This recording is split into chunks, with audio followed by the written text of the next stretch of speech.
wazifumu lero ndabwera ndi nkhani yake ndimvetsa isoni. Nkhani yake yokhudzana ndi adawa. Adawa azipha chifukwa cha mkazi. Adawa anapita ku Joni ndi mkazi wawo, ndiye kunapezeka zakuti onse ankagwira ntchito. Kenako adawa anapanga ganizo lakuti mkazi wawo abwerere ku Malawi, iwowa akhalire kuno ku Joni azigwira magobo. Ndamati akamagwira magobo ndalama zija amatumizira mkazi uja. Mkazi uja wa Malawi anayamba business, ndipo business imatheka. Mkazi uja anamanga nyumba wa Malawi, analinso ntina atabwino pakhomopo. Kunapezeka zakuti adawa amatumizabe ndalama kwa mkazi uja. Mkazi uja ndalama zija anayamba kudyera, kuyamba unyengera azimuna, kuyamba uhule. Adawa samadziwa. Ndipo kupezeka zakuti mkazi uja mpaka anatenga mimba, adawa sakudziwa. Ndi nzawo adawa anauza adawa kuti mbale, mkazi wako uja ali kunali ndi mimba ndi yako. Adawa anamuyankha dolocha, mkazi waine ku Joni kuno anachoka opanda mimba. Kuno ndali ndi mimba mkazi uja. Adawa basi pressure inahita. After depression, adawa anali kuntchito, anangoganiza zongozimangirira ku warehouse. Picture yake ni imeneyi, sindionetsa bwinobwino kupangira maluzi apa YouTube pano. Ndi adawa azipha. Ndi ndimafuna ndiphunzitse achinyamata ochokera pa nkhani ngati imeneyi. Achinyamata chonde umakhala ochenjera, osamagona, osamakhulupirira mkazi.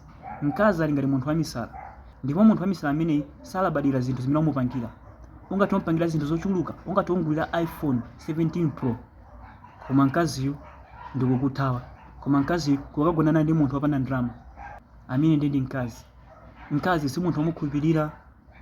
Ndi mukakhulupirira mkazi mumatenga moyo wanu kuyika pa chiswe, chifukwa choti depression ingathe kubandwani, ndipo zotsatira zake mungathe kuzipha chifukwa cha mkazi.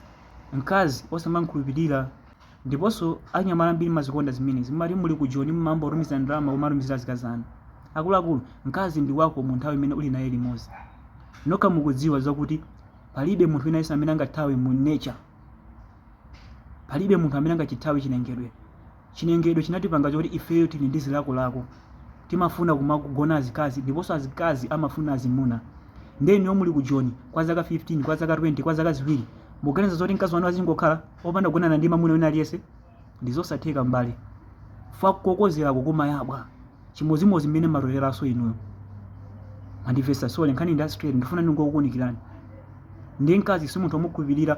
Ngati muli ku Joni mkazi wanu ali ku Malawi, muzidziwa zakuti mkazi wanunso ena ake akumudya, akumuthandiza ndithu, chifukwa choti nyene ndi chilengedwe. Palibe wina aliyense amene angathawe mu chilengedwe chimenechi. Osamagona ayi, osamagona, kumakhala ochenjera, osamakhulupirira mkazi. Kuli bwino muzikhulupirira makolo anu osati mkazi.